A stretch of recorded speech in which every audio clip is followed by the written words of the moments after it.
Gracias, Manuel. Aquí, ¿qué es lo que tenemos que responder? Vamos a responder, por ejemplo, número uno.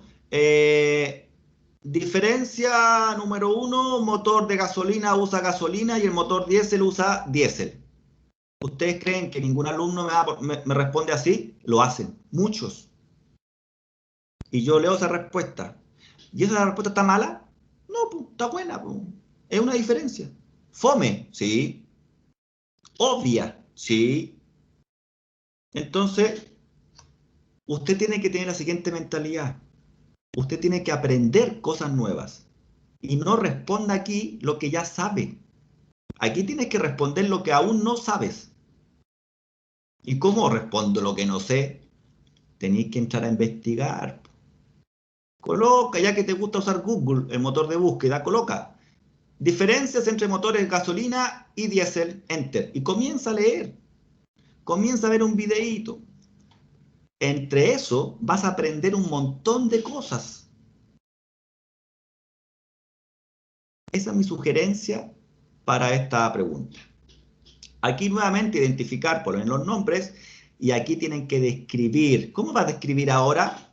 También tú escoges tres componentes. Entonces, volvemos a la mentalidad del profesional y del no profesional. El no profesional, digamos ya el más cómodo, no hablemos de no profesional, hablemos de la comodidad. Ah, ¿sabéis qué loco? Yo voy a empezar con el filtro de combustible como primer elemento a describir. Ah, ya, qué interesante. Pero fome, porque el filtro de combustible es harto fome, ¿cierto? ¿Por qué no buscamos algo más, tal vez más electrónico o algo que yo no conozca de aquí? Profe, yo no cacho el número 11. Ah, el canister.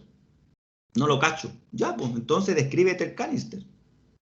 O descríbete bien el 8, la válvula de inyección. Descríbete el 3, que es la bomba de combustible eléctrica. Pero investiga.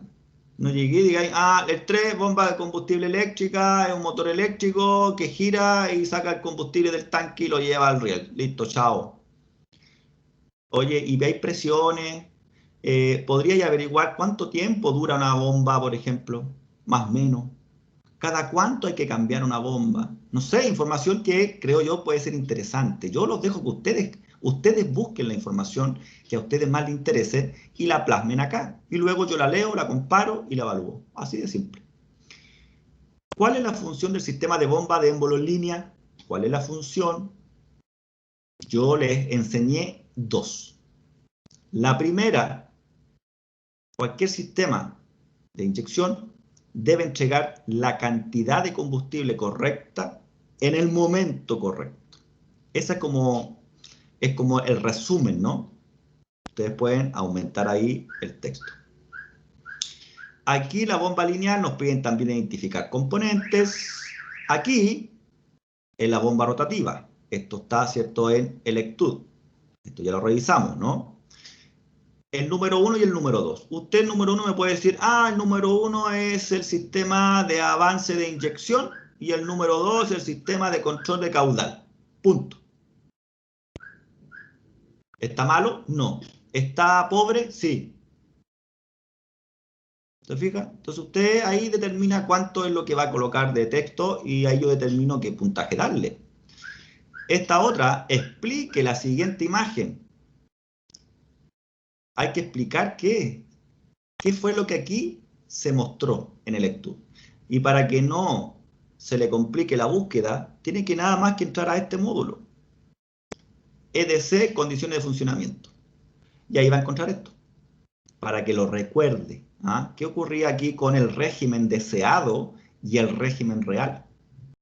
¿Cómo la unidad de control, ¿cierto?, lo hace para determinar el caudal? Y eso se explica acá. Y aquí, el Common Rail, que es el que vamos a ir hoy día, hay que identificar 5 sensores y actuadores. Pero nada más que identificarlo, mira qué fácil. ¿Bien? Bien. ¿Alguna duda con este trabajo TD2? La fecha está... Después les voy a contar si que hay que correrla o no la fecha. ¿Ya? Profe, Dígame. ¿cuándo subiría ese trabajo en la plataforma para empezar a trabajar en él? Este trabajo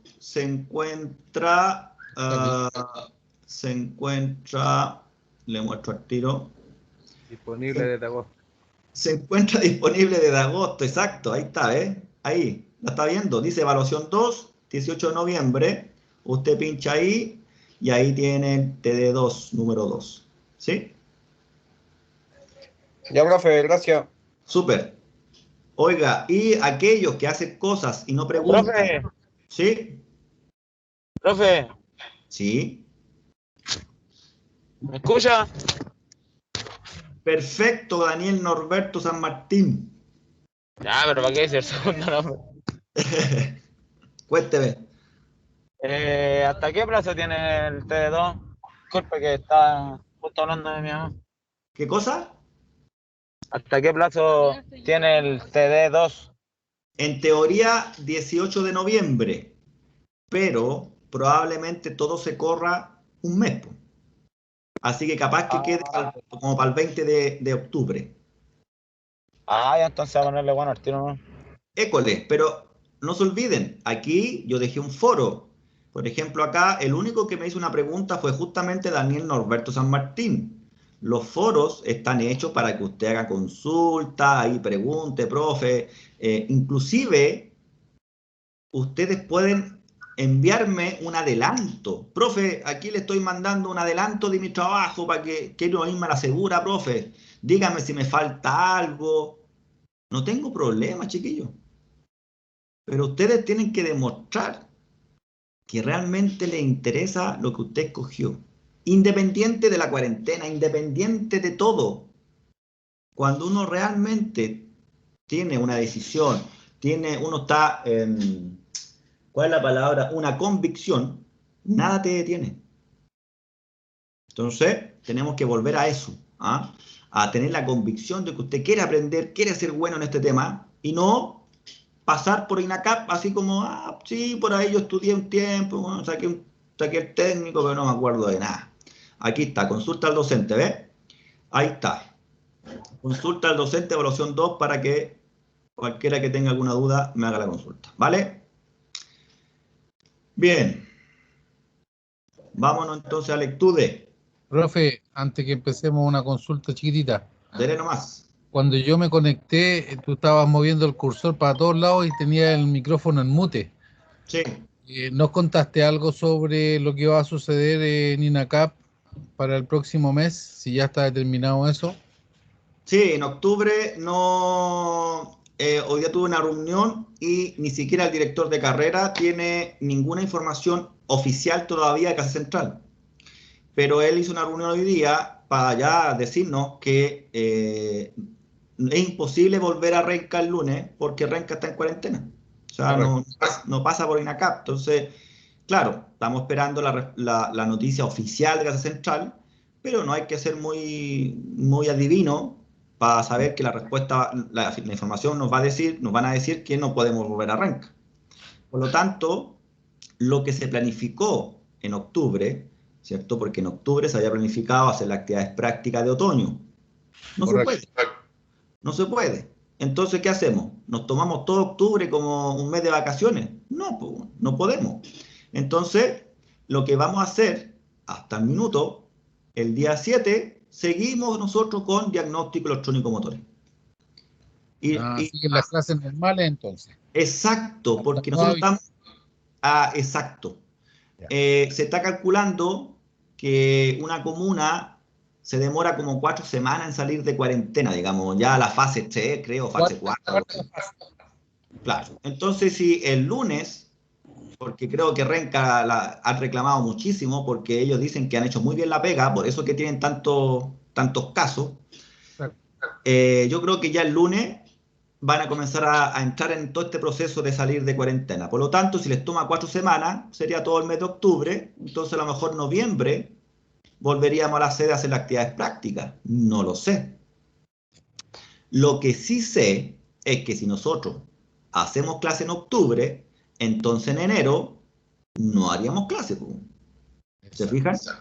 Enero sería 13 y 6, de diciembre 30 y 23. Ahí tenemos las 4 clases que las estaríamos haciendo en octubre. Entonces terminaríamos el semestre de diagnóstico electrónico motores el 16 de diciembre, si es que seguimos directo.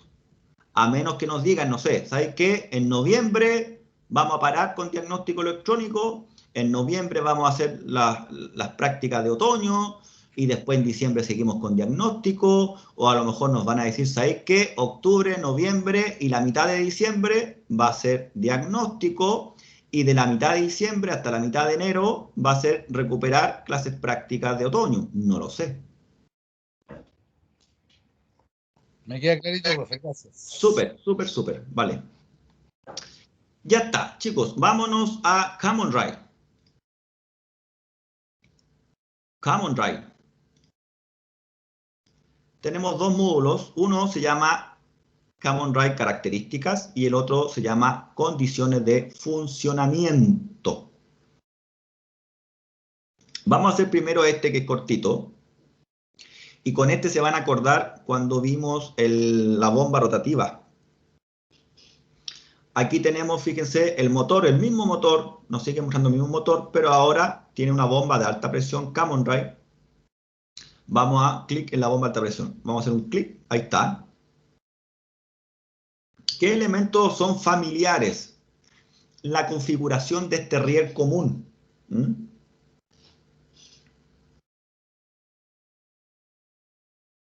Entonces, tenemos aquí un riel común, tenemos cañerías que van hacia los inyectores tienen solenoides.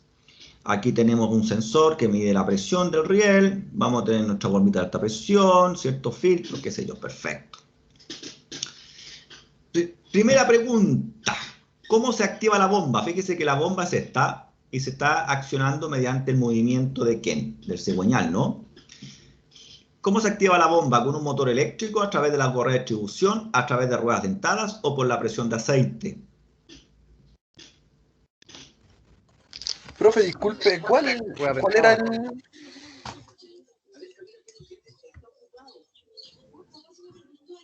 ¿Qué?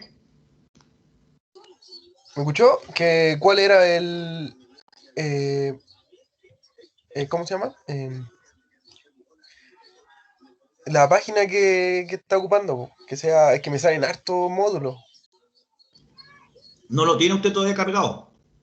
Ah, ya, disculpe. Sí, Ya. no se preocupe, lo que pasa es que yo un tiempo cargaba los módulos y después yo los comenzaba a hacer. El problema es que los alumnos comenzaban ellos mismos a empezar a responder y no me escuchaban a mí. O ellos me decían, profe, la última. Y yo presionaba la última, comprobaba, no es nada. Y me decían, profe, que a mí me apareció de la última, usted la tiene en segundo lugar. Entonces, para evitar que se me desconcentren, lo que yo hago ahora es presentar el módulo completo y ustedes me van ayudando. Y después del término de la clase, ahí yo el módulo lo subo a lectura, a la sección suya, para que ahí después usted lo pueda repetir todas las veces que quiera. Ese es el motivo de por qué a usted no le aparece CRD características. ¿Vale? Ok. Súper. Ya está. Entonces, aquí me preguntan, esta bomba, la bomba de alta presión, ¿quién la hace mover? ¿Quién la activa? ¿Quién la mueve? Correa de distribución. Es la correa. La correa de distribución. Muy bien, ¿cierto? Tenemos una correa y cigüeñal. Siguiente, ¿en qué secuencia de cilindros se inyecta el combustible?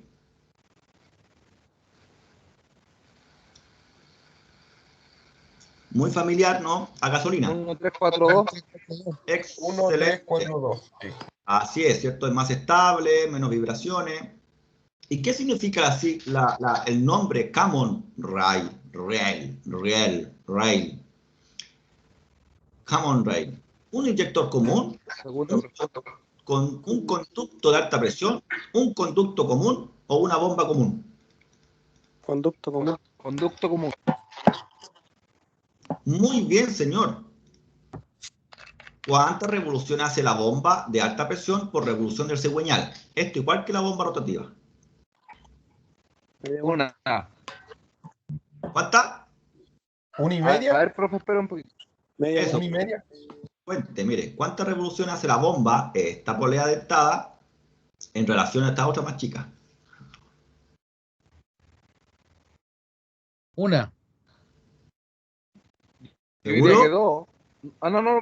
Una. ¿Un medio? Claro, mire, Media ¿cuántas revolución. revoluciones hace esa media? Ah, ¿Cuántas dale, que son 2 del. Sí. Ajá, ok. Y por último, fíjese, esta es más grande, casi el doble que esta de diámetro.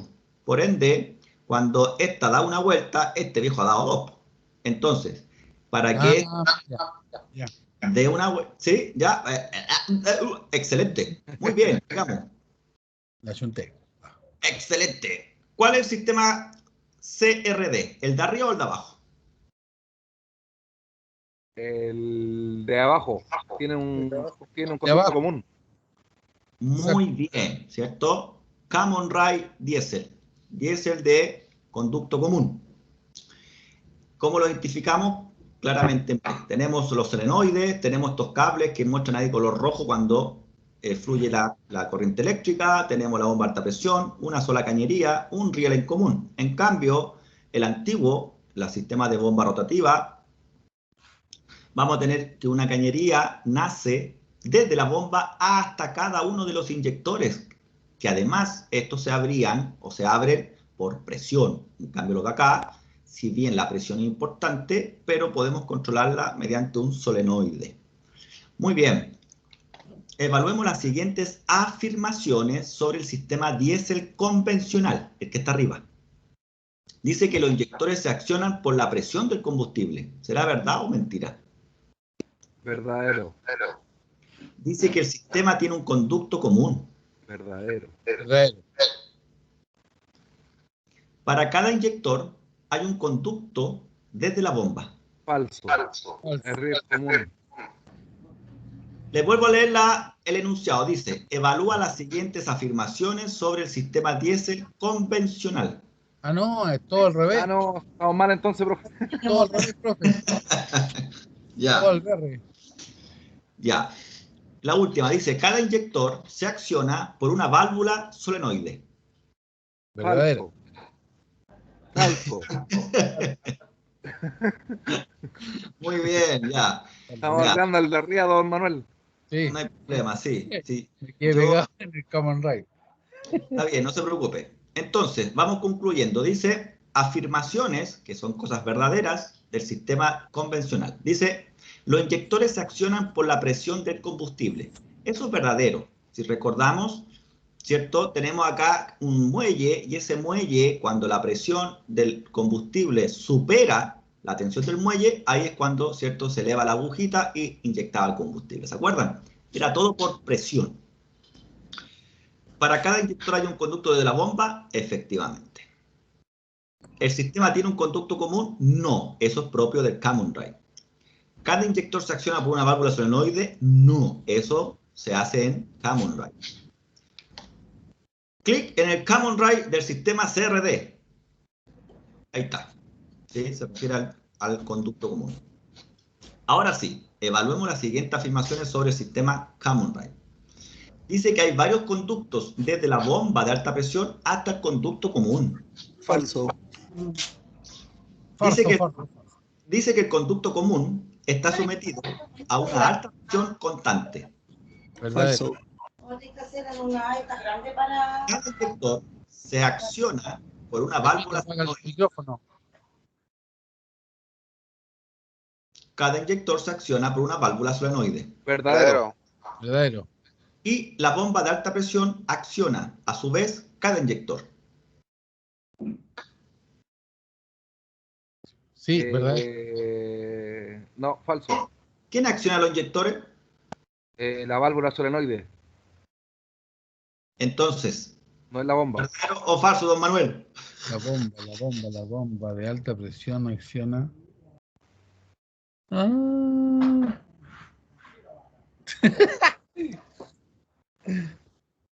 Hagámosle caso a Carlito, po.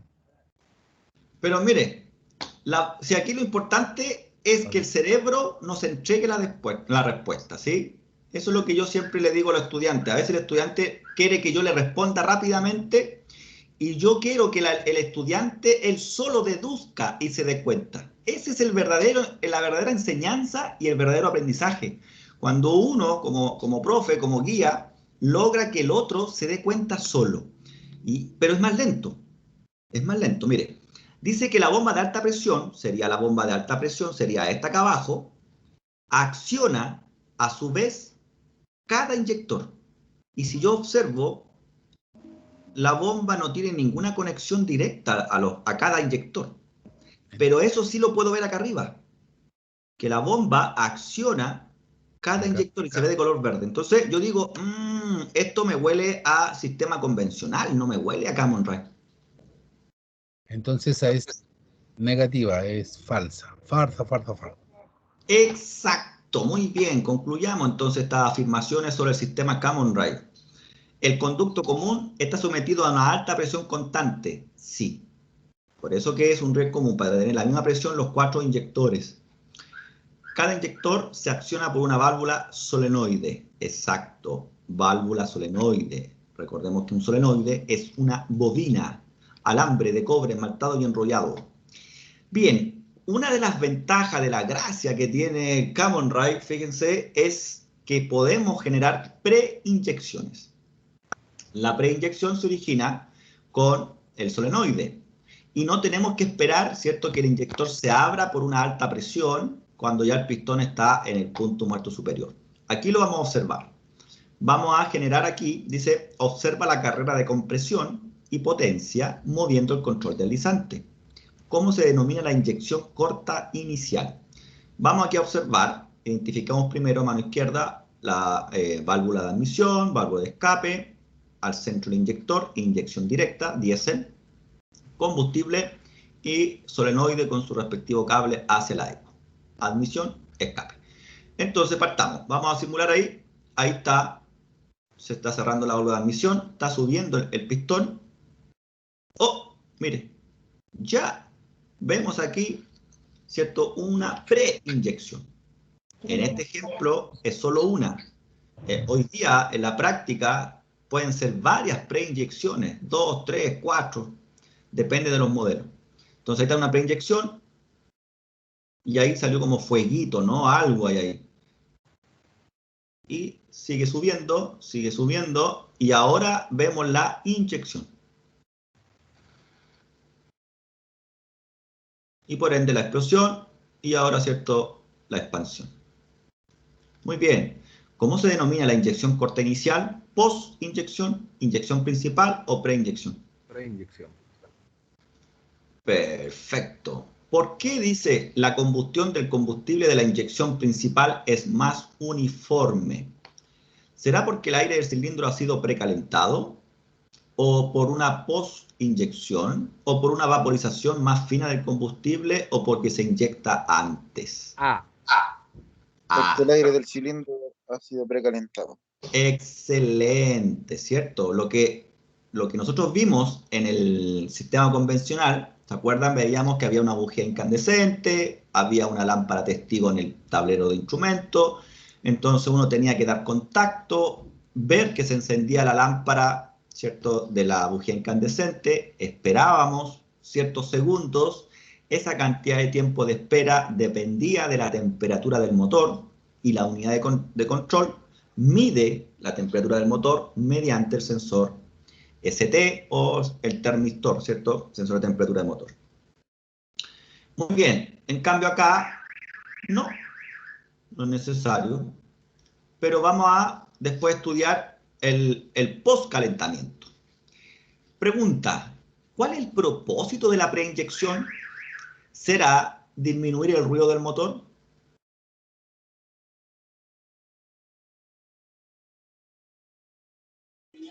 Falso. ¿Será reducir emisiones contaminantes? Verdadero. ¿Será mayor número de revoluciones del motor? Falso. ¿Será para reducir el consumo de combustible? Es probable. Ya, tenemos una que cambiar. El ruido, profe. Exacto, muy bien. Por ahí, ¿cierto? Nosotros los mecánicos, muchas veces nosotros los mecánicos primero nos llegan los vehículos y después nos llega la información técnica. Eso es muy común, al menos en Chile. Eso yo lo he visto en INACAP, lo he visto en la industria, lo he visto en todas partes, excepto en la minería. Cuando trabajé para Detroit Diesel, ¿cierto? Una empresa que le da servicio a la minería, ahí fue el único lugar en donde yo puedo decir que realmente existen profesionales y todo es ordenado. Yo no pude subir a la mina a trabajar si es que antes no aprobé una capacitación de un mes. Yo estuve un mes en capacitación y obviamente después respondiendo pruebas. Y si me iba bien en todo y la salud estaba buena y cumplía con todo, ahí recién yo pude subir a la mina. Yo ya estaba capacitado. En cambio, en otra empresa, te llega la máquina, te llega el equipo, te llegó el vehículo, pero el curso de capacitación después.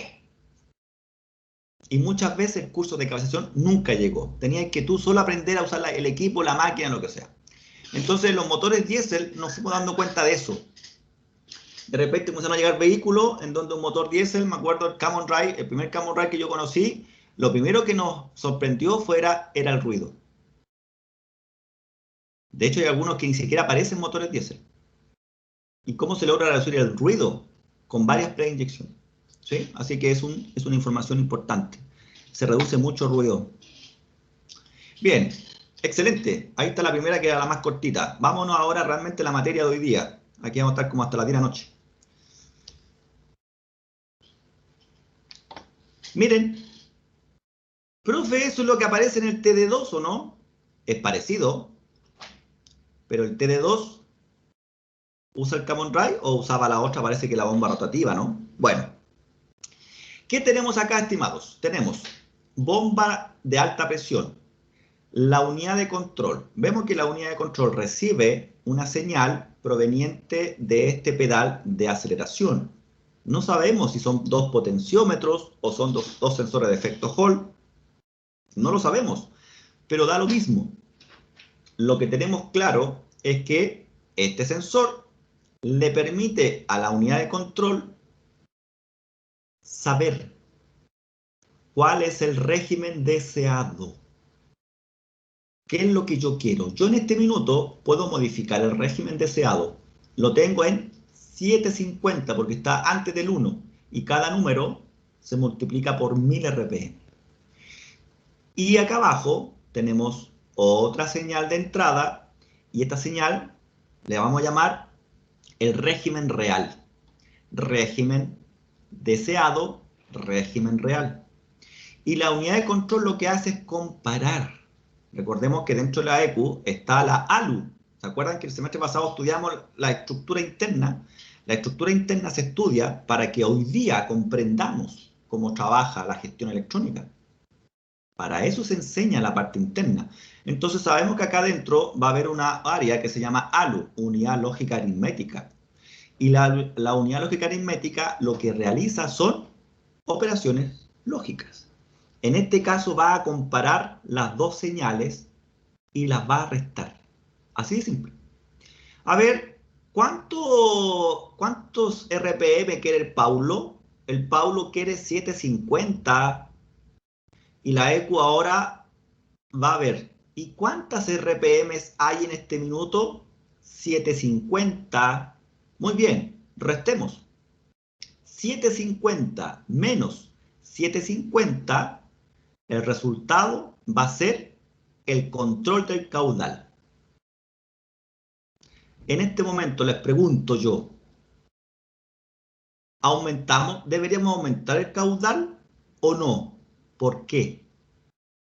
Si yo comparo el régimen deseado con el régimen real, ¿el resultado significa modificar el caudal o no? ¿Quién me responde? ¿Cómo fue la pregunta, profe? tenemos el régimen deseado, 750, el régimen real, 750, la unidad de control las compara, y si hay diferencia, va a modificar el caudal. En este caso, 750 menos 750, ¿tengo un valor que me permita modificar el caudal o no? No, pues está en cero, ¿no? Se iguala, Exacto. ¿o no? Muy bien, señor, es cero. Por eso que estamos viendo un número fijo. Porque no hay diferencia entre el régimen deseado y el real. Fíjate cuando yo aumente.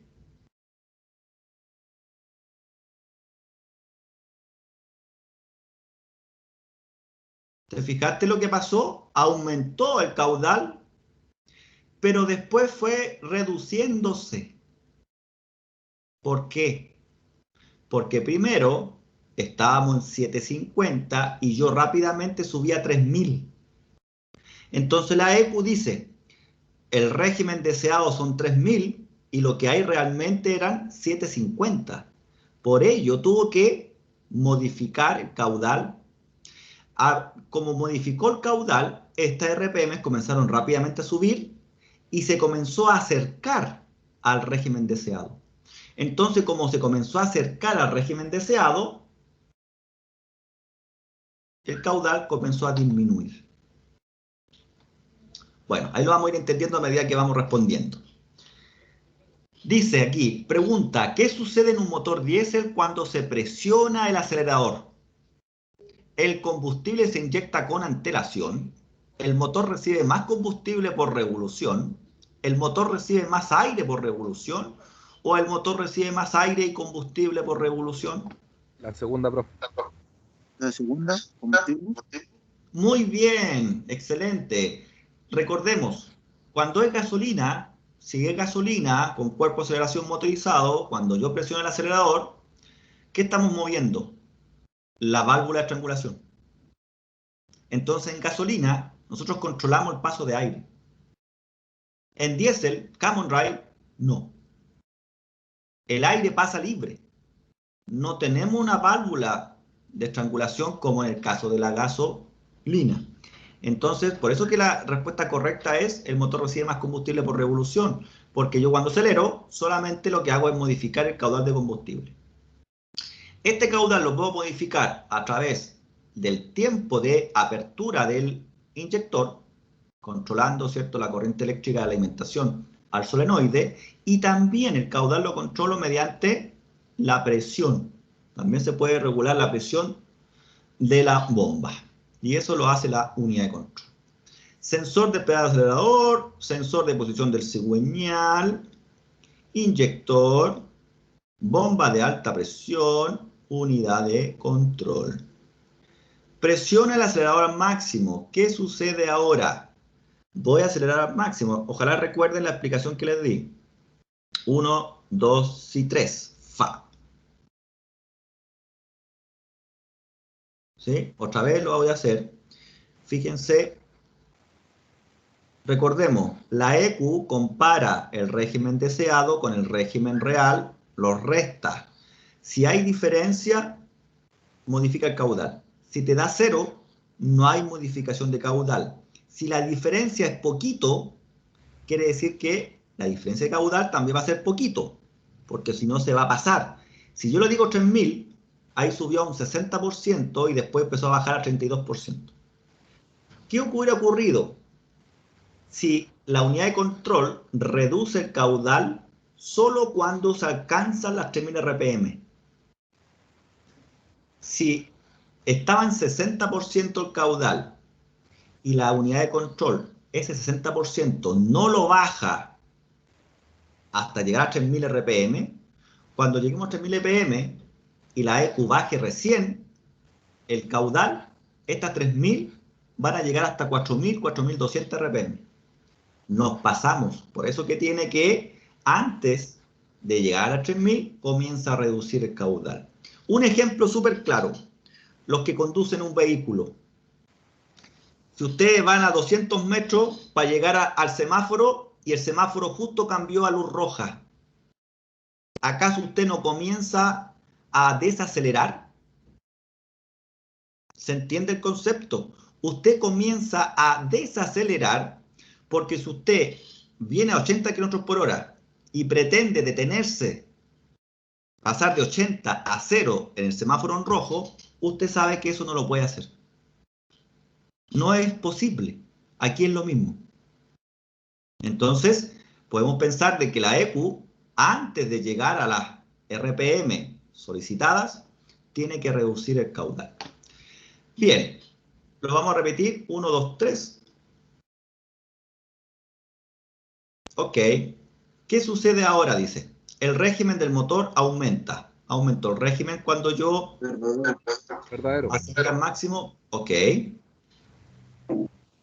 Esta tienen que leerla bien. Dice, el caudal de combustible, este caudal, disminuye lentamente. Esta vez cuando ya llegué al máximo, ¿ya? El caudal de combustible disminuye lentamente y las revoluciones del motor aumentan lentamente también cuando se presiona el pedal del acelerador. Es falso eso, parece, profe. A ver, La vuelvo a repetir, no hay problema. Ahí estamos en ralentí, 23% caudal para mantener un ralentí igual que el régimen deseado. Vamos a subir al máximo. Cuando yo llegue al máximo, ahí ustedes tienen que ver si se cumple esto o no. Profe, yo creo que es falso porque el verdadero. combustible sube rápidamente. Disminuye lentamente. École. Y las revoluciones Sí, aumentan puede ser. lentamente. Sí, Entonces, Verdadero. póngale así, verdadero, sí. súper. Vamos a la tercera. El caudal de combustible aumenta considerablemente al presionar el acelerador. Verdadero. Subió a 73. Excelente. Entonces vamos concluyendo. Dice, estamos en un sistema Common Drive, ¿cierto? En donde estamos analizando el control del caudal, el cómo la unidad de control va a ajustar el caudal. Entonces ya estamos claros que el pedal acelerador, evidentemente cuando yo modifico, lo que estoy haciendo es decirle a la EQ el régimen que yo quiero. Ni siquiera es la velocidad del auto, no es la velocidad, es el régimen de motor. Ni siquiera estamos hablando de los sensores de rueda del auto, no tampoco. Aquí, régimen del motor. Entonces, cuando yo presiono el pedal, tengo que pensar que le estoy exigiendo cierto régimen. Y la EQ me tiene que entregar eso. Entonces, ella, obviamente, tiene que aumentar la inyección para que yo alcance el régimen que yo deseo. Muy bien, entonces, cuando presionamos el acelerador máximo, el régimen del motor aumenta, sí señor, el caudal de combustible disminuye. Y esto, entiéndase que es para no pasarse. Y el último dice, el caudal de combustible aumenta, sí señor. Ya, perfecto, nada más que hay que hacer. Siguiente pregunta, ¿por qué se inyecta cada vez menos combustible cuando aumenta el régimen del motor? El régimen del motor real del motor disminuye. O porque la diferencia entre el régimen del motor requerido, arriba, régimen de motor requerido, porque la diferencia entre el régimen del motor requerido y el régimen real es aún menor. O porque el régimen del motor requerido disminuye, o porque la diferencia entre el régimen del motor requerido y el régimen real es aún mayor. La última, profe. ¿Alguien más? Yo creo que la B. Esta misma. Volvamos, mire.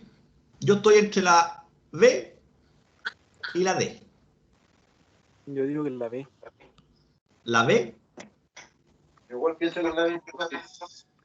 No sé si está en... ¿Por qué se inyecta cada vez menos combustible? Porque la diferencia entre el régimen del motor requerido y el régimen real es aún menor. Analicemos la profe. Sí, ¿cómo no? ¿Cómo no? Dice, ¿por qué se inyecta cada vez menos combustible cuando aumenta el régimen del motor? Esto, usted tiene que Alguien tiene el micrófono abierto, se escucha un poco de bulla, por favor. Yo, profe, que el vecino puso música, perdón. Sí, a veces sí, uno no se da cuenta, las bullas de afuera se cola, sí, a los micrófonos. Tiene que usted imaginarse esto, se inyecta cada vez menos combustible. Tiene que imaginarse el ejemplo que le di. Usted a 200 metros va manejando a 80 km por hora y a 300 metros está visualizando que el semáforo cambió a amarillo. Eso quiere decir, su cerebro le dice que cuando usted llegue ahí, va a estar en rojo. ¿Qué es lo que usted automáticamente hace? Quita. Probablemente usted quite el pie de acelerador nomás, para comenzar a reducir la velocidad. ¿Pero por qué hizo eso? Porque cada vez la distancia entre el semáforo o el cruce y el auto cada vez es menor. Entonces, si usted no comienza a detenerse, no comienza a frenar un poquito, cuando usted llegue al cruce y usted quiera frenar de golpe, la física no se lo permite. Y el vehículo va a seguir por inercia. Y usted capaz que muera ahí en un choque. En cambio acá, ¿qué ocurriría? Fíjese aquí en el régimen del motor real. Voy a acelerar al máximo. Yo le voy a pedir 3000 RPM. Dígame si aquí llegamos a 3010.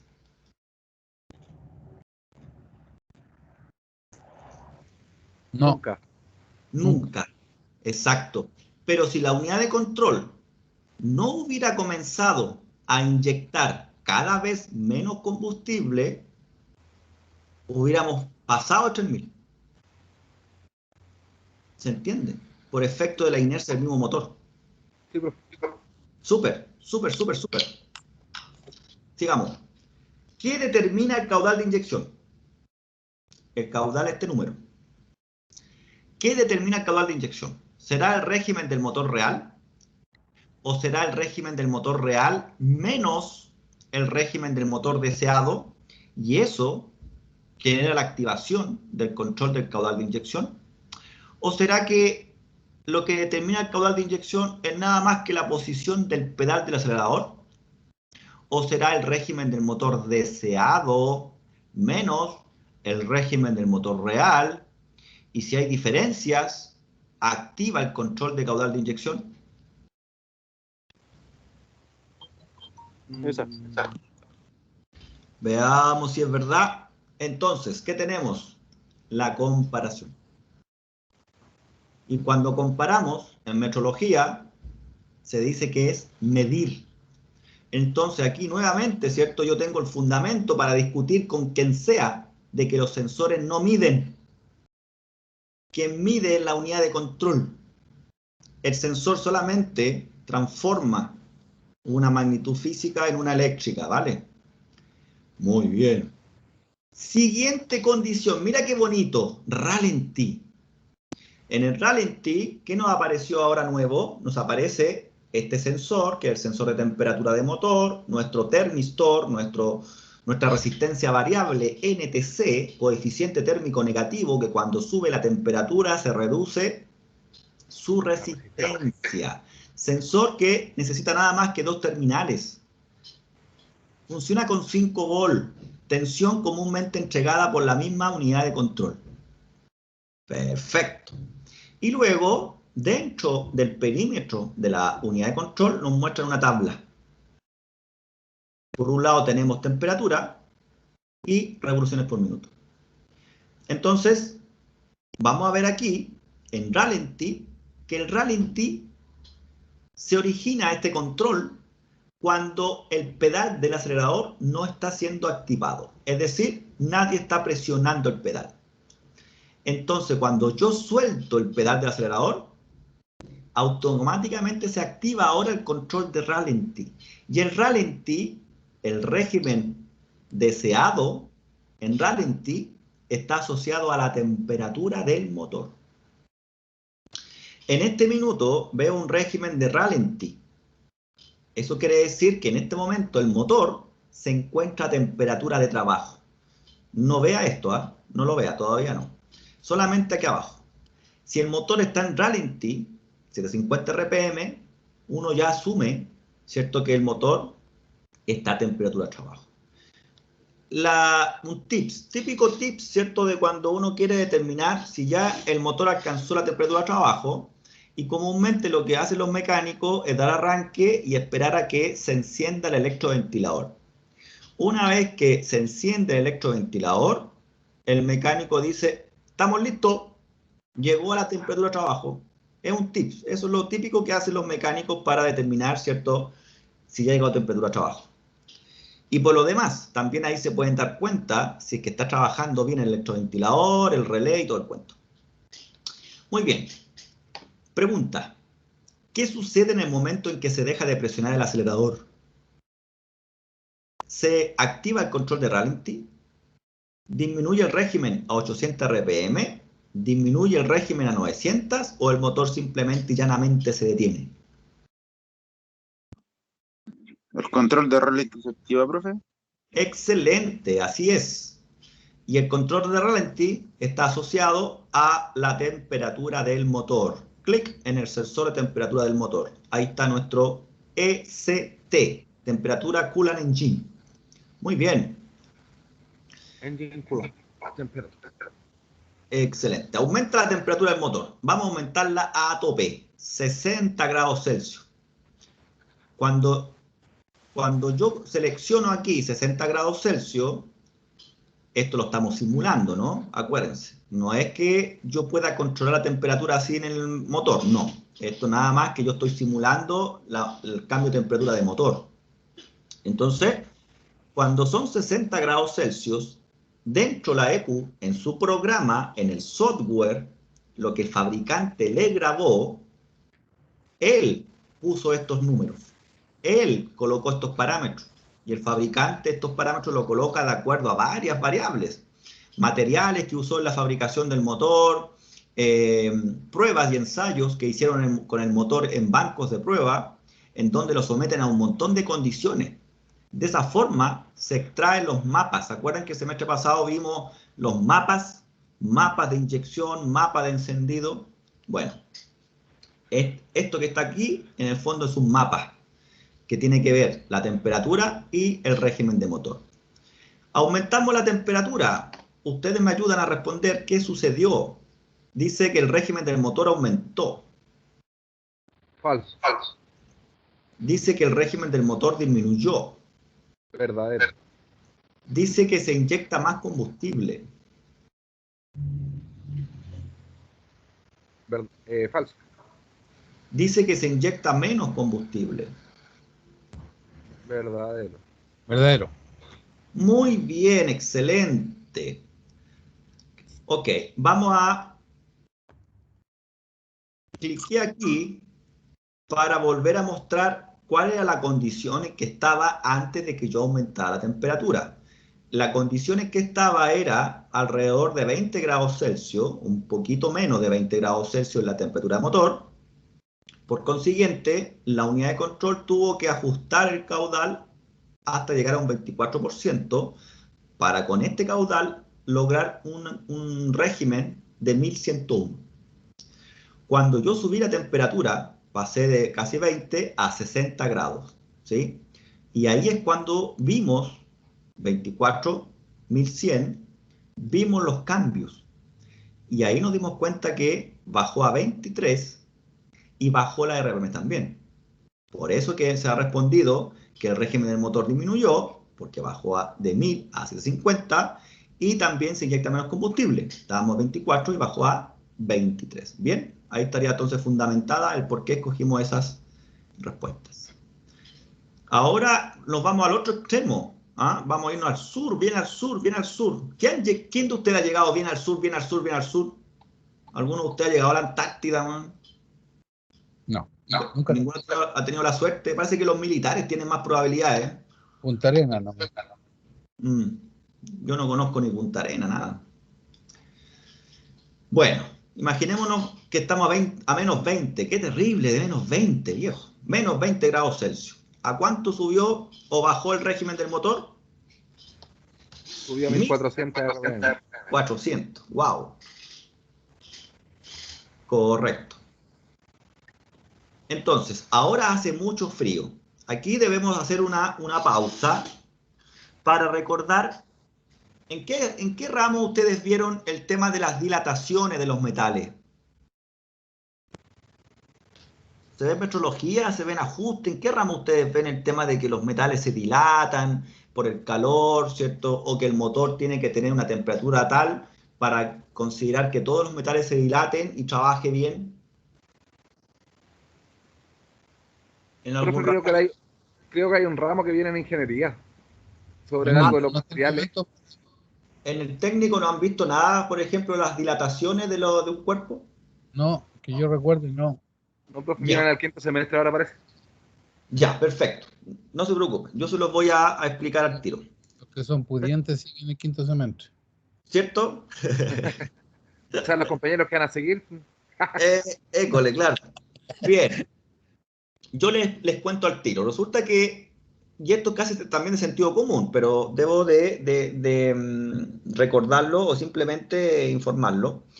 El motor, sabemos nosotros que el motor antiguamente se fabricaba de una manera y de ciertos materiales. Hoy día a la fecha eso ha cambiado completamente.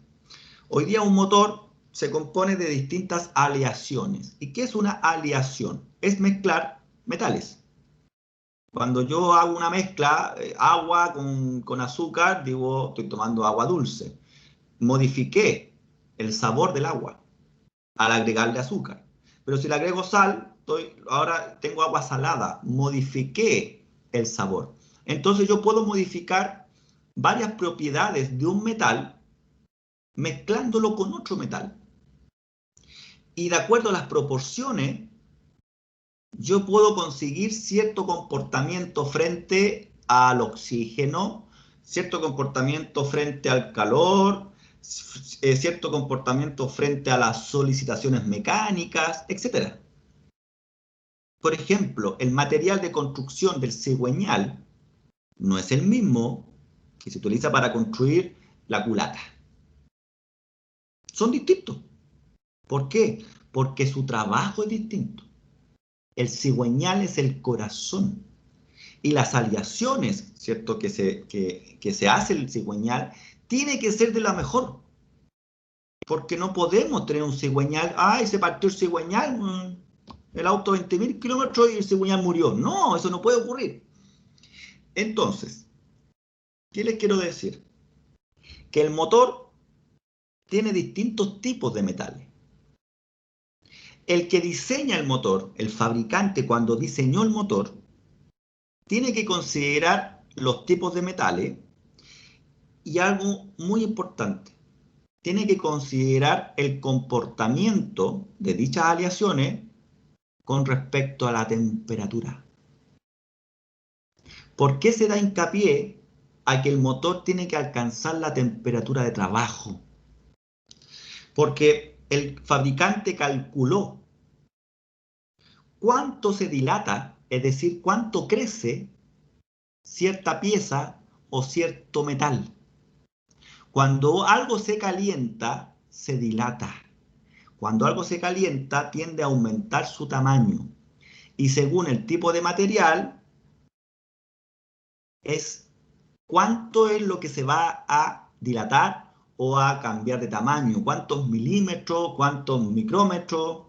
¿Bien? En mecánica, de repente hablamos de la luz. ¿Ah? No entre, por ejemplo, las bujías, ¿no? Uno dice, no, entre los electrodos tiene que haber un centímetro, ¿ah? Un milímetro, y así uno va midiendo las holguras o distancias. Entonces, todas las distancias o holguras del motor se logran cuando el motor alcanza la temperatura de trabajo, es decir, cuando se encendió el electro. Algunos motores trabajan a 110 grados Celsius, ¿cierto? El refrigerante, otros trabajan a 90, depende del tipo de motor, pero está calentito, ¿no? ¿Qué ocurre cuando el motor no está caliente? Cuando el motor está frío. Todos los metales están chiquititos. Es decir, no se han dilatado. Eso quiere decir que muchos metales están apretados, así como dicen, oh, está apretado. ¿Ah? Entonces, cuando el motor, uno le da arranque a un motor frío, se produce desgaste. Cuando el motor llegó a la temperatura de trabajo, el desgaste es mínimo. Repito, cuando yo doy un arranque a un motor, se produce desgaste, porque está frío. Ahí va a haber roce de metal con metal, aunque haya lubricación. Es por ello que toda la unidad de control, en su programa, lo primero que tienen como orden es que el motor debe alcanzar la temperatura de trabajo. Acuérdense que en la clase pasada veíamos el sistema de control, lazo abierto y lazo cerrado. Es tan importante la temperatura del motor que es más importante que las emisiones contaminantes. Porque cuando hablábamos de lazo abierto, nos referíamos a que la unidad de control no le importa la cantidad de oxígeno que hay en los gases de escape. Puede estar contaminando con hidrocarburos, pero ¿cuál es la primera orden que tiene la ECU? Es alcanzar la temperatura de trabajo, y eso lo supervisa mediante el sensor de temperatura. Por eso que si aquí hacen menos 20 grados, la ECU... Ah, mierda, me asustó. La ECU lo que tiene que hacer...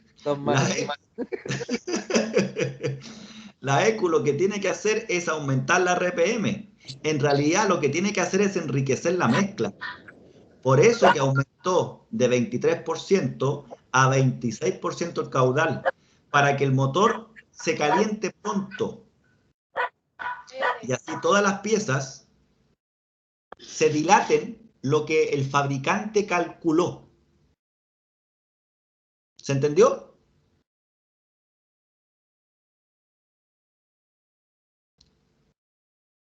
Cri, cri. ¿Se entendió o no?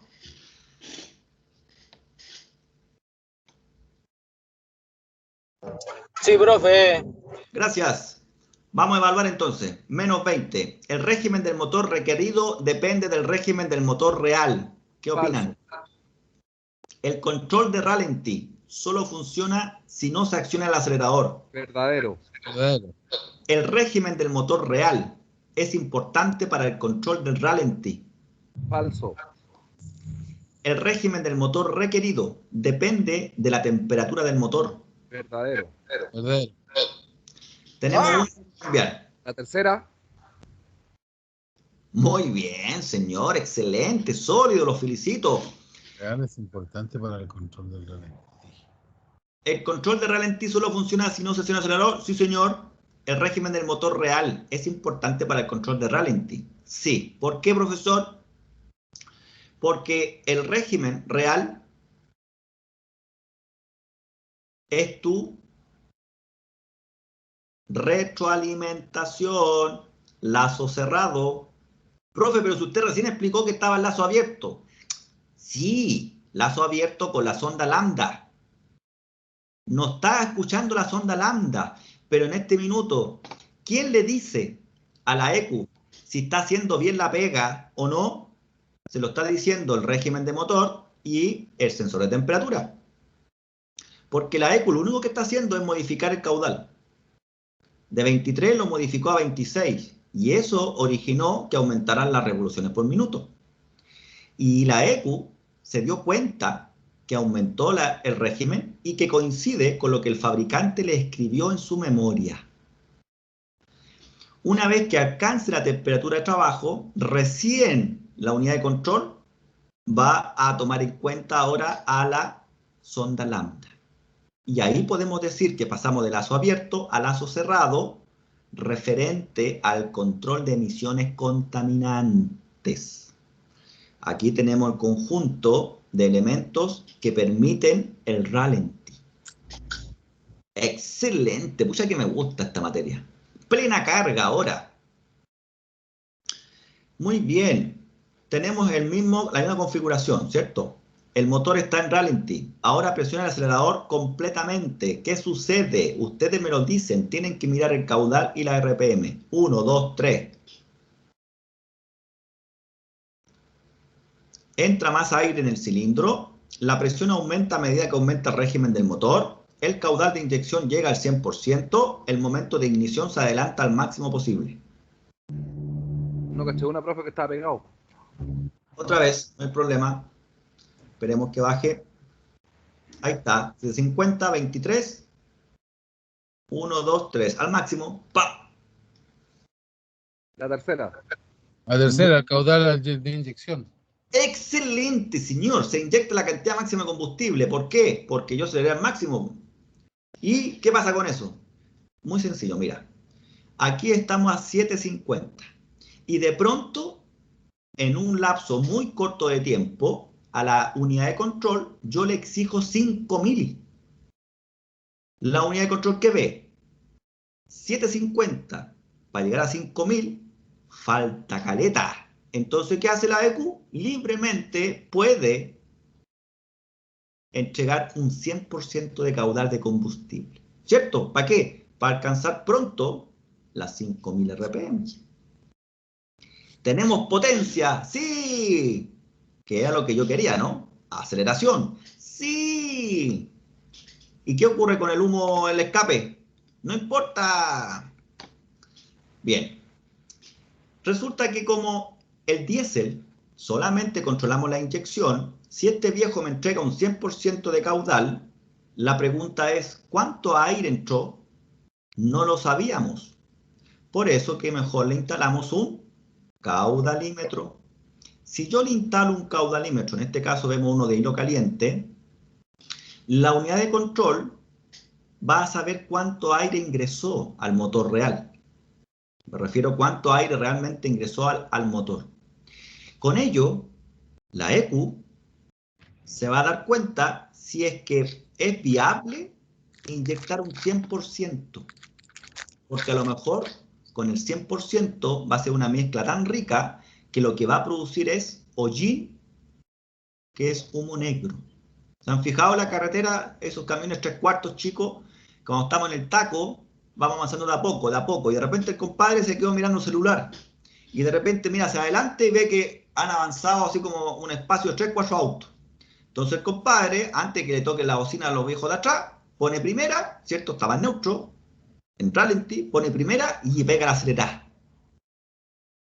Y el compadre de atrás queda como negrito, bueno, como africano, bueno, ¿ah? Con todo el humo. Pero más allá, siguió conduciendo y no hay humo. Fue solamente cuando el viejo aceleró a fondo. ¿Qué nos dice eso? Oye, parece que está entregando mucho combustible, mezcla rica. O podemos ya deducir que está fallando el caudalímetro de ese vehículo. Vamos a volver ahora a presionar a fondo. Fíjese acá el caudal. ¿Qué pasó? ¿A cuánto llegó? Letra A. Llegó a 90%. ¿Sí? Esto es un ejemplo, este valor 90. ¿Por qué llegó a 90? Porque a través del caudalímetro, la unidad de control midió la cantidad de aire. Entonces ahora determinó que un 90% era la máxima cantidad de combustible en relación a la cantidad de aire que está entrando. Porque si no, a la salida íbamos a tener humo negro. Bien, ¿qué observaste en cuanto al caudalímetro de masa de aire conectado al circuito? ¿La cantidad de combustible inyectado fue mayor o fue menor? Menor. Exacto. Entonces ahora tenemos un mejor control de la mezcla. ¿Ah? Mejor control de la cantidad de combustible en relación al aire. Entonces podemos decir que la función del caudalímetro de masa de aire es medir la presión del aire después del turbocompresor. ¿Será evitar que el motor produzca hollín o calcular el caudal de inyección correcto para cualquier cantidad de aire? Sí. ¿Esa? Sí. ¿Alguien más? Esa. Sí, profe, de acuerdo. No. está mala. Yo creo que la La B, profe. el motor produzca hollín. Excelente. Entonces, que no se nos olvide, ¿vale? Common Drive. ¿Está echando humo? Caudalímetro. Se acabó. Punto. ¿Listo? Common Drive. No estoy de acuerdo, profe, pero. ¿Por qué? ¿Por No, qué? no, la estoy analizando todavía. No, sí lo entiendo. No acuérdense que lectura siempre vamos a tener por ahí. Mira, afortunadamente no es en todas. Una que otra de repente nos lleva a confusión. ¿Cuál es la función del caudalímetro? La función es que la unidad de control determine la cantidad de aire que está entrando al motor. Esa es la función. Estoy de acuerdo con usted, Carlos. En estricto rigor, la función de un caudalímetro es que la unidad de control determine la cantidad de aire que está entrando al motor. Sí.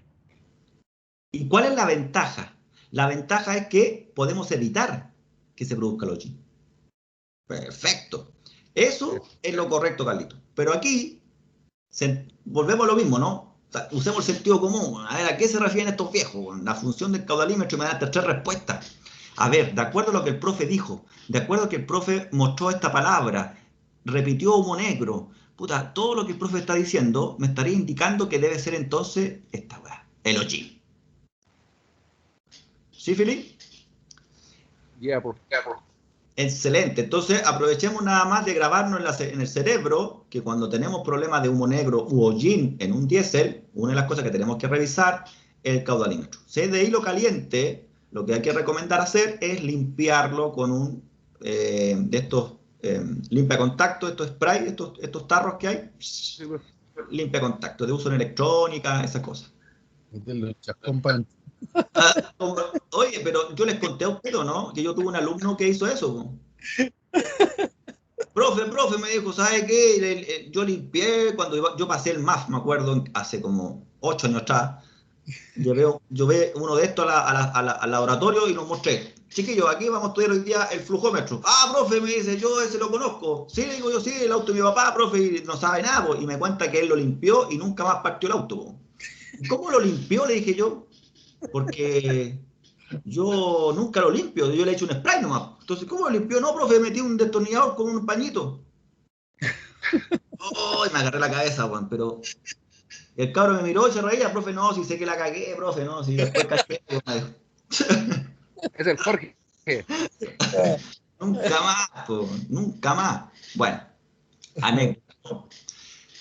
Bien, aquí vamos a tener otras cosas interesantes del Common Drive. Vamos a ver que tenemos, aquí se habla del postcalentamiento. Por eso que les mostré el módulo anterior, donde vimos, ¿cierto?, la preinyección. Porque ya conocimos lo que es la preinyección y es una tremenda ventaja justamente para el tema del calentamiento de la cámara.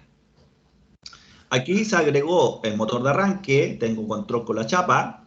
Vemos ahora un indicador de presión, va de 0 a 1600 bar, presión de combustible. Recordemos que la presión puede ser controlada por la unidad de control. Y acá abajo vemos nuevamente el mismo inyector, pero le agregaron ahora una barrita de tiempo, en donde yo puedo ver, ¿cierto?, el tiempo de apertura, es decir, cuánto rato la ECU mantiene abierto el inyector. Eso es el tiempo de inyección. En gasolina es crucial. En gasolina, nada más que se modifica el tiempo de inyección. En diésel, también es capaz de modificar la presión. Nosotros en gasolina tenemos una presión fija de 4 bar. En cambio acá se puede modificar la presión y se puede modificar el tiempo en que va a estar abierto el inyector. Otro dato importante, vamos a analizar el arranque. Arranque. Eso quiere decir que todo el movimiento se origina producto del giro del motor de arranque. Entonces el motor de arranque tiene que tener la fuerza, la capacidad suficiente de mover el cigüeñal y además mover lo que el cigüeñal tiene que mover. Por ejemplo, la bomba de alta presión. Y ustedes comprenderán que para poder lograr una alta presión se requiere una alta fuerza o un alto torque. Ese torque se lo puede entregar el motor de combustión cuando está trabajando. Pero ese torque tan alto no es capaz de entregarlo el motor de arranque. Por lo tanto, vamos a tener nosotros una baja presión. Y la unidad de control, ese problema, lo va a tratar de suplir, aumentando al máximo el tiempo de apertura del inyector. ¿Se entendió? Contacto primero. Espere. Oye, espérate un poquito. No. Ya, vamos a dar arranque motor y ustedes me dicen cuál es el caudal de inyección en el momento de la ignición. Ahí está. 100. Muy bien. 100%, ¿cierto? O sea, llegó al máximo la inyección. La pregunta es, ¿cuándo vuelve la cantidad de combustible a un 20%? Se lo repito. Tienen que mirar acá. Cuando baje, no sé, un ojo va a tener que ponerlo aquí y el otro ojo lo pone acá. ¿Ya? O mire aquí, cuando baje de 100, mire para acá rápidamente, vea qué número ve. 1, 2, 3, ahí va. Taca, está inyectando.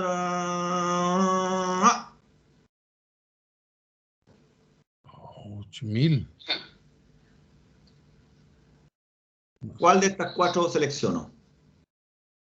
¿Puede hacerlo de nuevo, profe, por favor? Sí, pues encantado. Vamos a ver otra vez. Ahí estamos en 0,0. Ahí está el 100%. La pregunta es, ¿cuándo vuelve al 20%? ¿Cuando el régimen superó los 600 RPM o cuando superó las 1000 RPM o en cuanto se apagó el motor de arranque o en cuanto se encendió el motor de arranque? En cuanto se apagó el motor de arranque. Otra vez, mire. No se preocupe, ahí va. Mira, 1, 2, 3, pum. Se apagó el motor de arranque.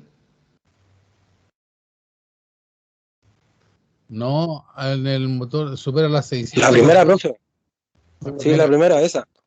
Muy bien, señores. Muy bien. No se preocupen que esta cuestión no es tan fácil porque hay que estar mirando muy rápido, ¿sí? Debería ser más lento esto, tener aquí una forma de que yo pueda poner una pausa, no sé. Pero bueno, sí, efectivamente es cierto, cuando el régimen ya superó los 600 RPM, ahí bajó el porcentaje. ¿Y cuál es el motivo? Lo mismo que ya estudiamos, ¿no? Tiene que ver con que nos estamos acercando al régimen deseado, que eran 750 RPM en el fondo. Entonces ya con 600 RPM ya baja el caudal porque el motor no se va a detener. Entonces alcanzó la 750 y no nos pasamos, ¿cierto?, de 750. Observa la presión ahora, acá arriba, aquí está marcando por lo menos 400, 800, 4, 5, 6, 7, 8. 200, ¿cierto? 400, 600, 800, 1000, 1200. Ya. Entonces hay como 200 bar acá y aquí 1 milisegundo de tiempo de apertura del inyector.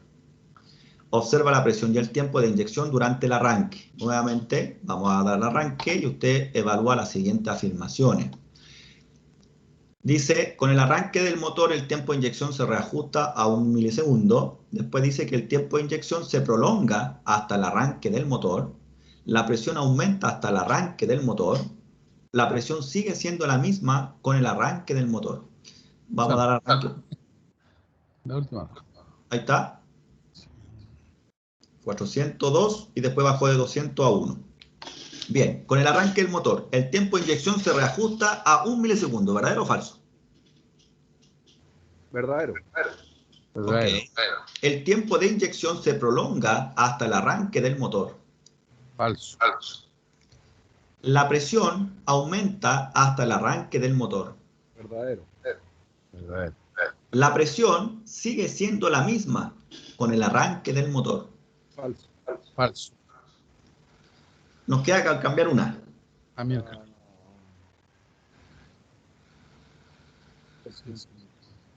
La segunda dice, el tiempo de inyección se prolonga hasta el arranque del motor. Se refiere a los 2 milisegundos. Verdadero. A ver, Muy bien. Sí. Sí, No se preocupe. La explicamos. La fundamentamos al tiro. Estamos aquí, contacto, damos arranque 100, 2 milisegundos, 400. Y luego baja 200 a 1 y 22. Por eso que es verdadero. El tiempo de inyección se prolonga hasta el arranque del motor. Sí, porque cuando el motor arranca, el tiempo baja de 2, baja a 1, y la presión ahí bajó de 400 a 200 para mantener el ralentí. 4. ¿Por qué se prolongaría el tiempo de inyección durante el arranque?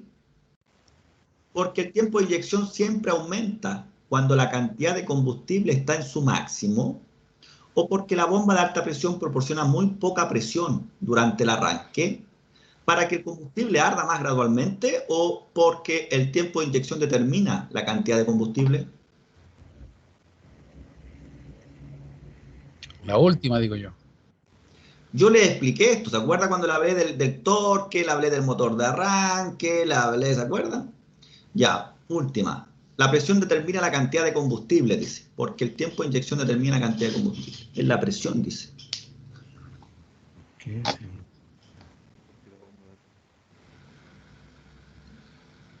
La segunda, profe. ¡Excelente! Lo que estamos haciendo es suplir un poco la falta de presión. ¿Pero por qué la bomba no genera más presión? Porque la bomba se está moviendo por el motor de arranque. Entonces el pobre motor de arranque tiene que tener fuerza para mover al cigüeñal, que ya es pesado, y además tiene que mover la bomba de alta presión. Entonces el torque, que es fuerza por distancia, no es suficiente para alcanzar altas presiones. Entonces, ¿qué hace el fabricante? Siempre busca una solución inteligente. Siempre se busca la parte más inteligente. ¿Y a qué me refiero con el ser inteligente? Buscan ellos reducir gastos, reducir el peso. Entonces, ¿qué es mejor? Tener un motor de arranque el doble de grande para que tenga más torque, pero eso significa más peso, más caro, más, todo peor. Y si alguien te dice, oye viejo, pero ¿por qué no modificáis el software?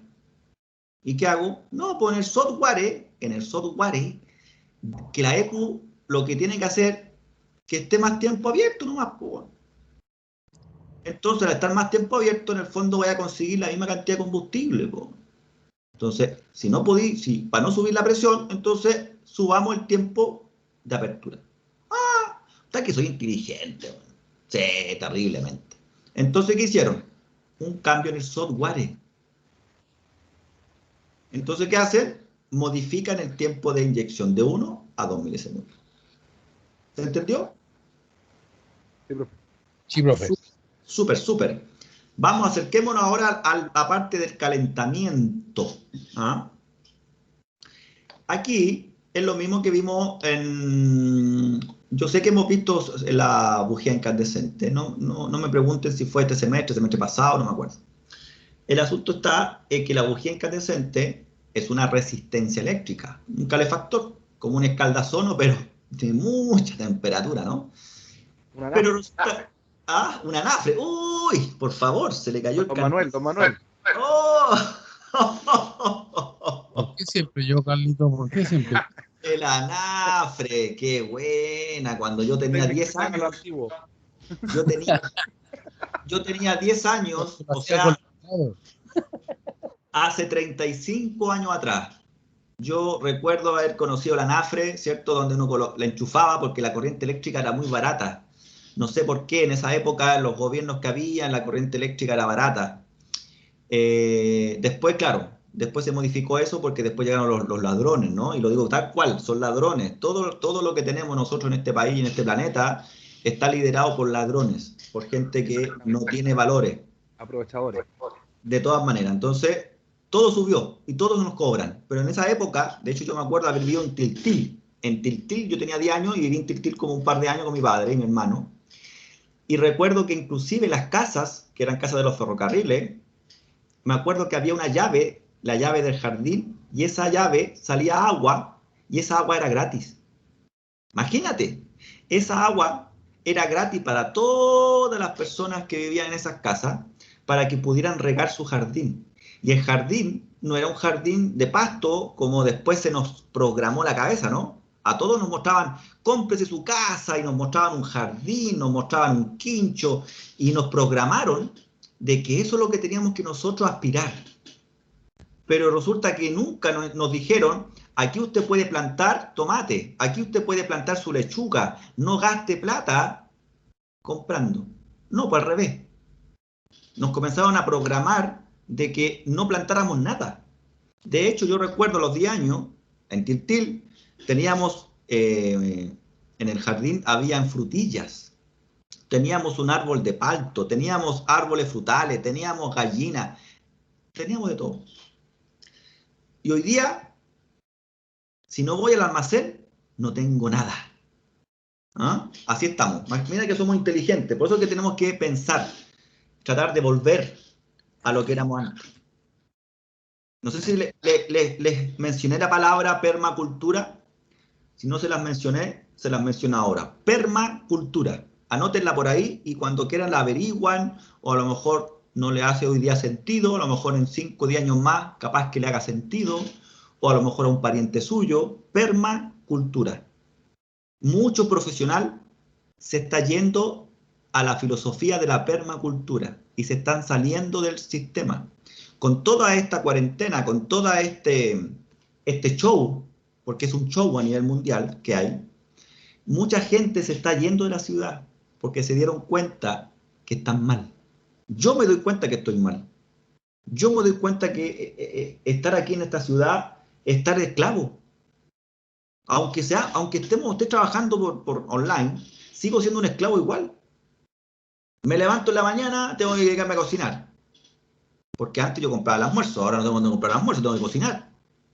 Y después tengo que entrar a clase. Y después de la clase tengo que almorzar.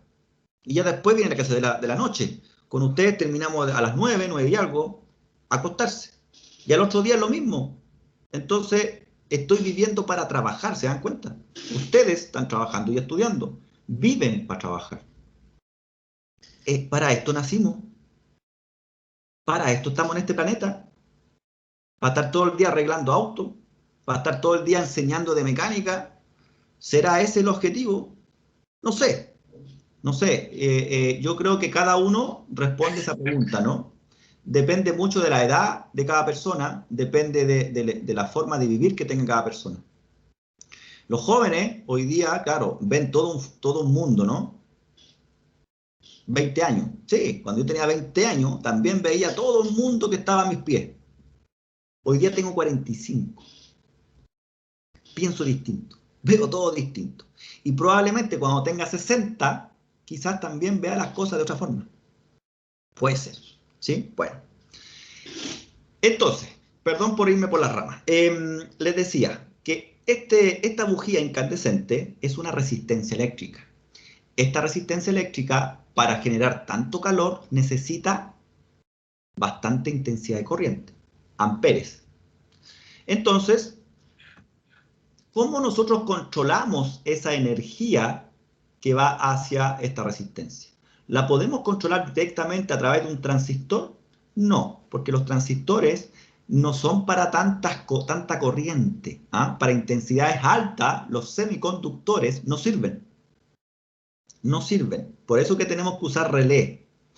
Y por ahí parece que cuando hablé de este tema, alguien de este curso, el semestre pasado, mencionó los contactores, o fue en otro curso, no sé.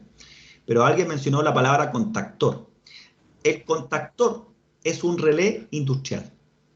Entonces, cuando vamos a la industria, no existen transistores gigantes. Lo que existen son relés gigantes. Y el relé gigante se llama contactor. Y el contactor trabaja igual que un relé. Recordemos cómo trabaja el relé. El relé es una bobina. Tiene una bobina y tiene un par de contactos. O sea, interruptor. El relé es un interruptor electromagnético. Entonces la EQ lo que hace es alimentar o cerrar a masa el circuito de la bobina. El relé, la bobina se alimenta a 12 volts y la EQ, a través de un transistor, controla el cierre a masa. Cuando cierra masa, ¿cierto? La bobina se energiza, se crea un campo magnético y los contactos del interruptor se cierran. Al cerrarse, esta bujía comienza a funcionar. Bien, Bien, respondamos. ¿Por qué hay un relé entre la unidad de control del motor y las bujías incandescentes? ¿Será para suministrar una alta intensidad de corriente a las bujías incandescentes? ¿O será para que cada bujía incandescente se pueda conectar individualmente? ¿O es una medida de seguridad? ¿O será para poder conmutar la alta tensión a las bujías incandescentes? La A, profe. La 1 La A o para... la D. Excelente, señor. La unidad de control del motor no puede suministrar intensidad de corriente y solo enciende y apaga el relé. No puede suministrar esta intensidad de corriente. Muy bien, esta. ¿Por qué? Porque es alta. Un transistor, pensemos, un transistor de 3 amperes, tiene el tamaño de una moneda de 500 pesos. Un transistor de 3 amperes, 4 amperes, una moneda de 100 pesos es el diámetro. El espesor puede ser fácilmente de 1 centímetro.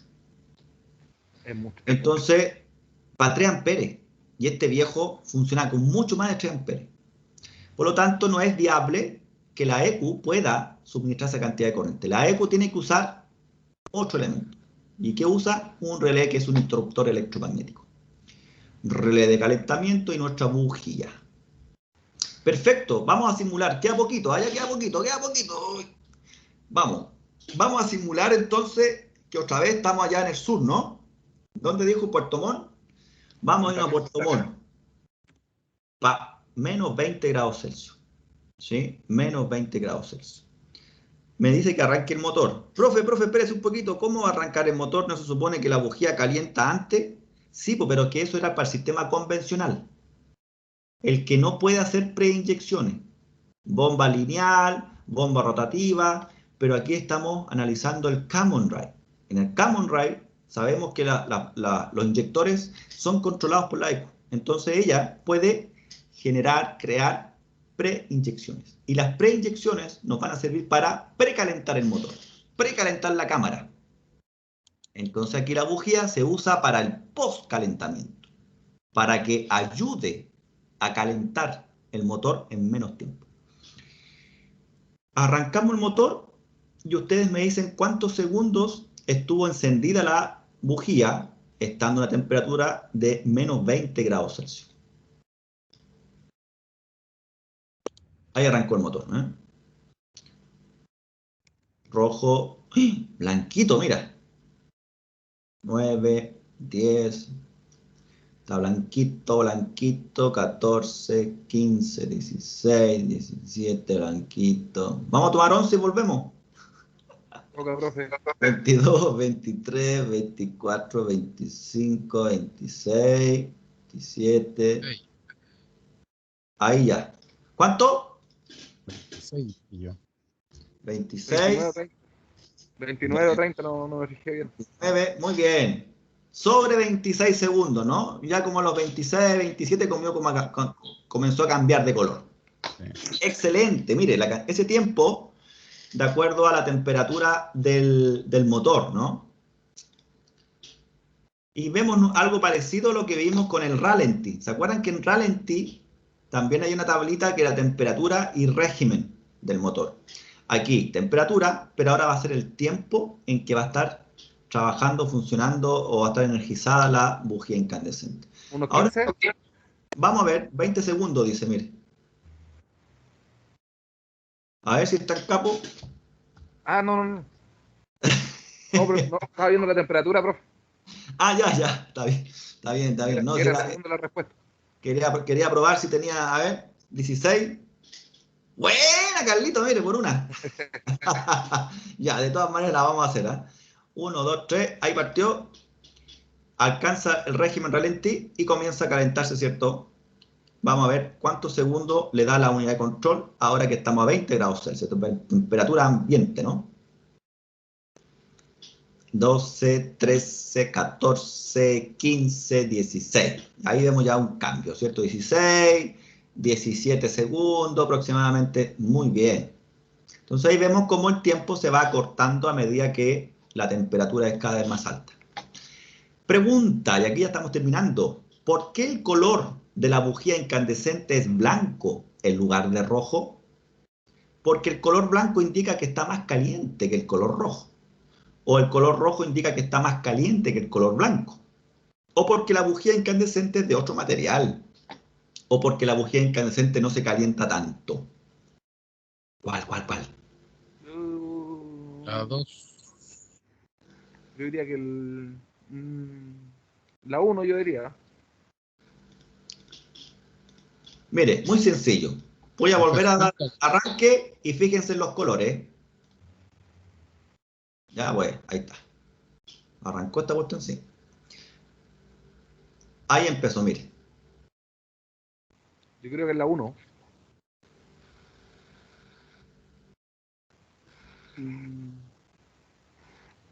No, pues ahí se está calentando, pues. Yo creo que ahí está el máximo.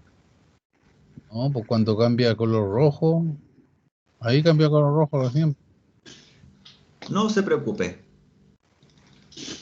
Estaba pensando en la parrilla. En el carbón.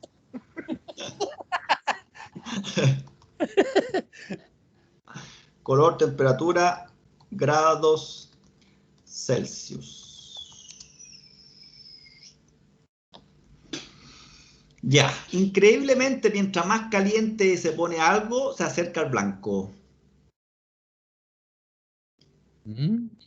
Mire, 5.500 grados Celsius, blanco. 2.000, rojo. Entonces ahí tenemos el color según temperatura. Lo otro que hice yo ayer, hoy día en la mañana parece, color, temperatura, grados Celsius, fundición, metales. ¿Se han fijado que cuando nosotros vemos en alguna oportunidad, aquí, pues mira. De hecho, cuando derriten cobre. Claro, mire, ahí está, pues mire. Este ya fue vaciado ¿cómo se llama esta cuestión donde le colocaban ahí el metal? Bandeja, no sé. Claro, el molde. Fíjese, aquí hay uno que ya está listo, color gris, parece un metal. Este está en color rojizo y este aquí en color blanquizco. Entonces ahí vemos. Blanco entonces. Exacto, los colores según temperatura. Entonces, cuando miramos aquí, oye, ahí está blanco. Entonces, aquí está mucho más caliente que aquí, que está de color rojo. Y este otro ya está frío. El sol, si miramos al sol directamente, es blanco. Porque es tan alta la temperatura que tiene. Entonces, con eso yo creo que se nos queda un poquito mejor grabado, ¿cierto? El tema, miren. Aquí vemos un color blanco. Y a medida que esta lava se va enfriando, va tomando un color, fíjese, amarillo. Amarillo, medio rojo. Pero aquí los colores que priman es el color blanco y el color amarillo. ¿Por qué? Esas bandejas, profe, se llamaban crisol, parece. Crisol! Muy bien. Yo me acuerdo haber usado un crisol en Renca. Mira ahí. Master Carlos. Ah, espectacular. Júntese más con el Carlito. Sí, no, por eso el punto con el profe. Mire, esto está más caliente, tiende al amarillo, ¿cierto? Y a medida que se va enfriando, tiende al rojo. Entonces el rojo, menos caliente, amarillo más caliente, naranjo más caliente y blanco ya terrible caliente. Perfecto, ¿no? Ahí está, mire el color. Y mientras más caliente, azul, po. Mire, qué buena. El soplete, me acuerdo. El soplete tiene color azul. Sí, azul. Claro. De hecho, me acuerdo cuando yo estudié mecánica, el año de la pera, a nosotros nos enseñaban soldadura al oxígeno. Y cuando yo estudié, me acuerdo, tuve que aprenderme todas las propiedades de la flama. Y ahí supe que la flama, la parte más caliente es más a la punta de la flama y no hacia el cuerpo de la flama. Eso nunca lo olvidé. Lo único que aprendí, lo único que aprendí en soldadura fue eso. Ya, ahí está. Muy bien. Creo que ya quedó fundamentado porque es blanco, ¿cierto? La 1. La 1, profe. Sí, estamos listos, ahí está. Perdón. El color blanco indica que está más caliente que el rojo. Ahí está. Correcto. El blanco indica que está más caliente que el rojo. La bujía incandescente del Common Rail alcanza una temperatura de 1000 a 1400 grados Celsius. Ándate, cabrito. Ándate, anda a energizar una y tenla en la mano. Ándate, cabrito. Ya. Entonces, ahí tenemos... nosotros somos la sección 751. Vamos a agregar inmediatamente condiciones de funcionamiento, CRD, porque el otro era el EDC. Acuérdense que el EDC, Control Diesel Electronic, aquí vimos la bomba rotativa, bomba distribuidora la llaman también. Y ahora estudiamos el CRD, que es el diésel, ¿cierto? Riel común. Y las otras características, CRD características, ahí está, y lo agregamos. Súper. Entrete, Ahí pues, la está. clase. Sí, muy buen tema. Me gusta. No cacho Sí, nada de diésel, pero bueno. sí, es bastante bueno el material. Por eso yo les recomiendo, de hecho yo ya tuve una reunión, tuve una reunión con todos los profes del área y más el jefe de carrera, y una de las cosas que yo interrumpí, digamos, y les dije a don Francisco, le dije, ¿sabes qué? El ECTUDE, le dije yo, no pueden pensar en sacarlo. O sea, porque esta cuestión que estamos viviendo hoy día no se va a terminar este año. Estoy seguro que va a seguir el próximo año, estoy seguro. Entonces tenemos que seguir pensando en que esta plataforma es básica. La Porque deberían dejar, profe, para el verano. quizás, pues, no sé, Porque ahí, mira, uno ahí está más relajado, puede hacerlo módulos más tranquilo. claro, yo sé que se van a plantear cosas para el verano porque hay que recuperar cosas, hay que recuperar clases prácticas, hay hartas cosas. Y por otro lado, pensemos que dentro del mundo de los estudiantes, hay estudiantes que solamente van para sacar el título porque saben más que los profes, por ejemplo. No sé, yo he tenido estudiantes que han sido instructores de marca, alumnos míos, instructores de marca que han estado en Japón, han estado allá, y los compadres son secos, pero son secos en los modelos, en las panas que tienen los modelos, pero no son secos en la parte teórica. Y ahí es la parte que uno les ayuda, ¿no? Ahí es la materia que uno les pasa, qué sé yo. Pero hay otros, ciertos estudiantes que van a clase no por el título, van a aprender porque no saben nada de nada. Entonces ellos requieren, a lo mejor ellos van a estar interesados si es que se les propone, no sé, algunos módulos de reforzamiento en enero, en febrero a lo mejor, pero yo pienso que INACAP va a proponer todo eso para de alguna forma amortiguar un poco, ¿cierto? Todo esto que hemos estado viviendo, ¿no? Bien, ahí les dejé los dos módulos listos para que los puedan ustedes repetir todas las veces que lo requieran. Vámonos nuevamente para acá. Vamos a ver si llegó gente que no haya estado delante para que queden registrados. Sebastián Esteban Carrasco. No. Jorge Hernández. Jorge Eduardo Hernández. Sí. Está el Jorge, el profe. Sí, ahí lo vi. De veras que antes conversamos ahí. Estuvimos viendo su trabajo. Franco. Sebastián. No. Bastián Rodrigo, sí, Bastián Rodrigo Rojas, ok. Bastián Rodrigo, me equivoqué entonces. Bastián, sí, está bien. Cristian Andrés Rojas, no. Y el último, Daniel Norberto. No, el Daniel no vino, ¿cierto? No, no vino hoy día, no vino. No vino. ¿Cómo que no? Estoy... Se enojó con el profe, creo que los reptilianos, dijo que los arcontes no lo dejaban dormir. Y tiene paz.